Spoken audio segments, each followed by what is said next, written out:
Paloma Valencia está completamente hundida. La vaina está tan mal en esa campaña que es increíble cómo los mismos de Blue Radio, como Néstor Morales, terminan humillándola. Lo que vamos a ver a continuación es el fracaso de una campaña uribista que no sabe cómo tratar de ganarse unos nuevos votos, sino utilizando fantasías, utilizando shows bastante bajos. Lo que vamos a ver a continuación es el reflejo de la decadencia en la política nacional. Miren, lo decía nuestro amigo físico impuro. ¿Cómo será que hasta la mesa de opinión de Néstor Morales en Blue Radio están diciendo que el supuesto debate de Paloma Valencia fue una gran estupidez? Si con esa misma estupidez van a gobernar Colombia, que Dios nos coja confesados. Y esto es lo que yo les anuncio. Imagínense ustedes que para que Néstor Morales humille a Paloma Valencia tiene que ser un fracaso total. Un fracaso que vamos a ver a continuación. Y es el fiel reflejo de la decadencia de la extrema derecha en Colombia. Largas de las elecciones presidenciales. ¿Vio el debate, Felipe, anoche de Paloma Valencia con Iván Cepeda? Bueno, no fue debate, no salió bien eso, me parece. No, eso, pero lo dijimos ayer, Néstor, que eso no iba a salir bien. Es un debate, además, como también lo supuso usted, con inteligencia artificial desapareciendo a Cepeda. No, eso le salió, no le salió muy bien, no, le salió pésimo. Sí, Felipe, por otro lado, pésimo. Al tiempo que Paloma Valencia, su candidatura, su estrategia, hacía este debate con Iván Cepeda, estaban por otro lado retando finalmente a Abelardo de la Espriella y a su fórmula vicepresidencial a que se encuentren en un debate, Abelardo de la Espriella y Paloma Valencia. Es decir, sí, parece como desesperada la campaña de Paloma Valencia, ¿no? Porque ¿qué? Está tirando, que parece como desesperada la campaña de Paloma Valencia, dado los resultados de la encuesta, porque tira cosas para un lado, tira para otro. Todas me parece que le salieron mal ayer. Bueno, lo del debate obviamente era una cosa que era previsible que saliera como salió, pues pretender engañar a la audiencia haciendo creer que a esa hora iba a haber un debate. No hubo debate, eso la verdad no fue un debate, claro, fue un ejercicio para demostrar que Iván Cepeda no va a los debates.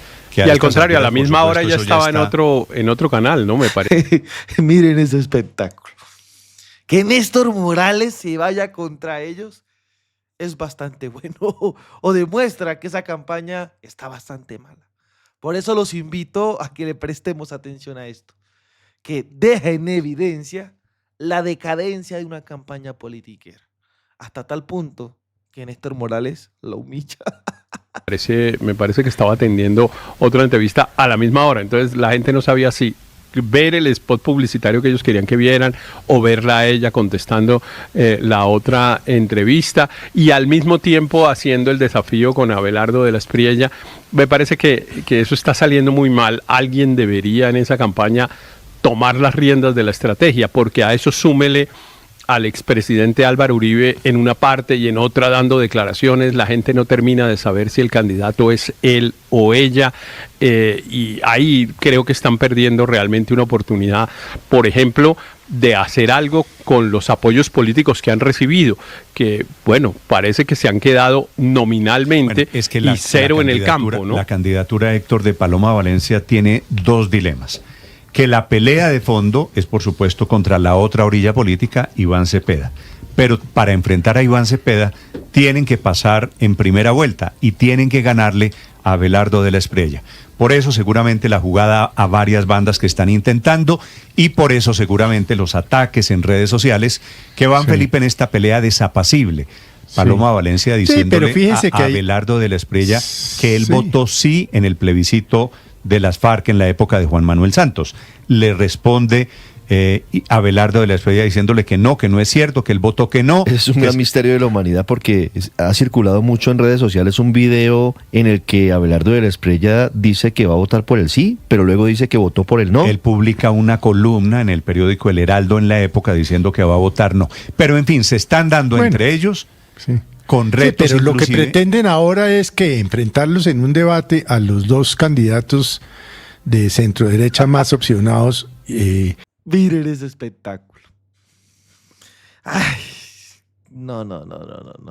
Pues con razón, Abelardo de la Espriella dice, no, mire, yo no me voy a subir allá a debatir con Paloma Valencia, porque en esos debates uno puede, y él dijo textualmente, dar un coñazo, y yo no lo voy a hacer con ella.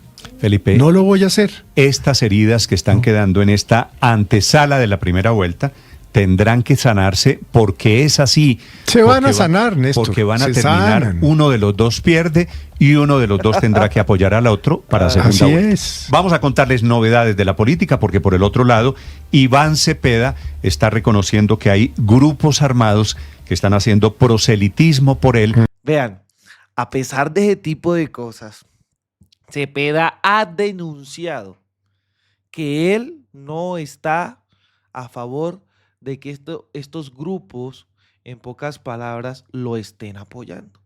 Y es una denuncia que se ha publicado en las mismas redes sociales de Iván Cepeda. Iván Cepeda lo dejaba bastante claro en su red social de X, igualmente que lo compartía en sus diferentes redes sociales para que Colombia conozca este tipo de circunstancias. Son realidades que ahora salen Néstor Morales diciendo que Cepeda realiza este tipo de circunstancias. Miren, Iván Cepeda denuncia presiones de grupos armados para influir en el electorado y exige sanciones. En los últimos días he recibido información proveniente de organizaciones sociales, autoridades locales y la misma Defensoría del Pueblo, la cual pongo en conocimiento de la opinión pública y será remitida a las autoridades competentes. Dicha información da cuenta de presiones ejercidas por grupos armados sobre el electorado en algunos territorios del país, orientadas a incidir en el sentido del voto a favor o en contra de las candidaturas presidenciales. Condeno de manera categórica y enérgica cualquier clase de presiones al elector. Ni el pacto histórico, ni las fuerzas de la Alianza por la Vida, ni mi campaña, ni yo, en mi condición de candidato presidencial, aceptamos esta clase de acciones.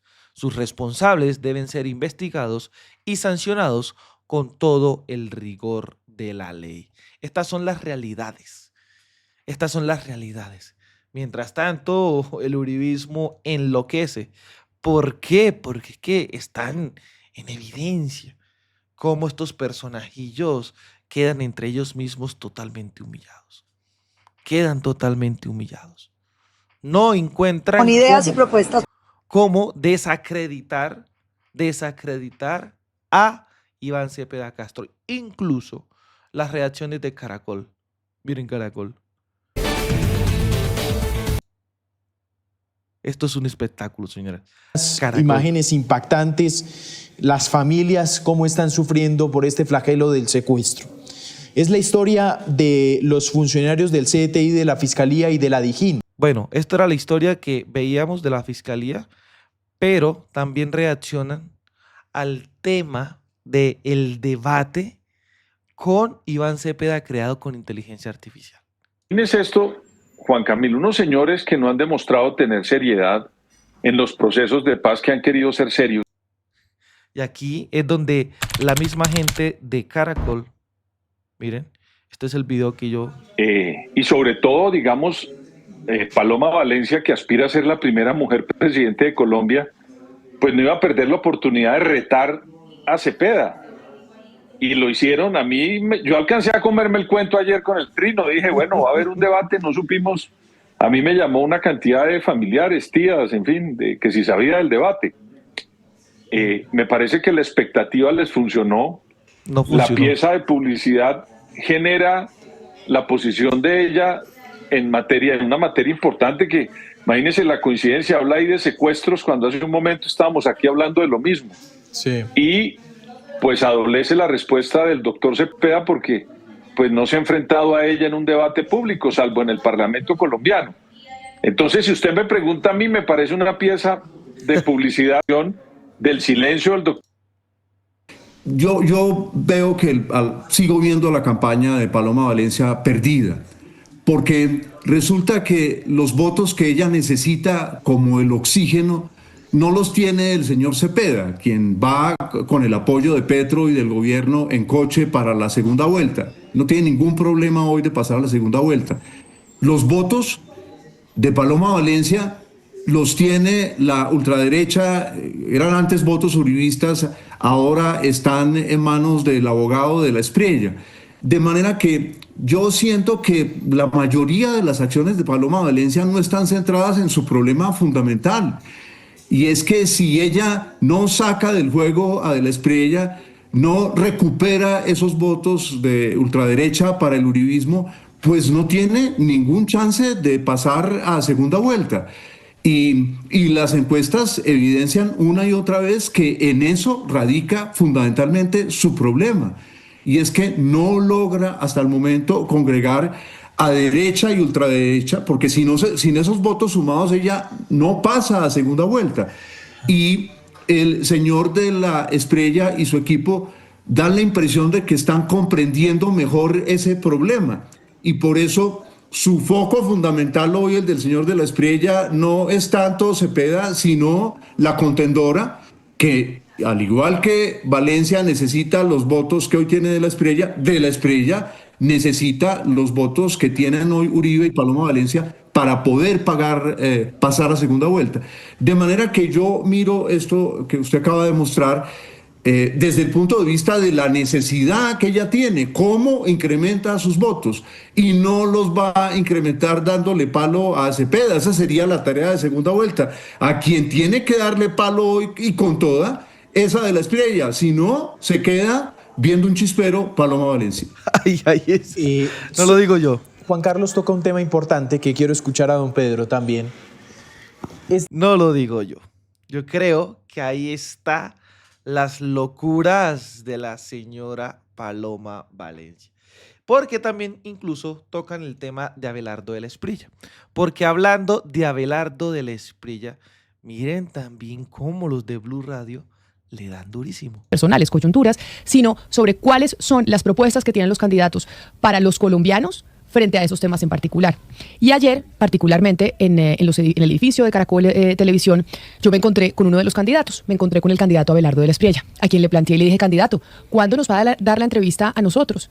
Y me responde el candidato Abelardo de la Espriella que él no me va a dar la entrevista a mí ni a nuestro programa, y le da la orden a su jefe de prensa y a su equipo de comunicaciones que a nosotros no nos responda. Y no nos responda porque considera que cualquier cosa que él vaya a decir, nosotros lo vamos a calificar de misógino y que le vamos a inventar algún cuento.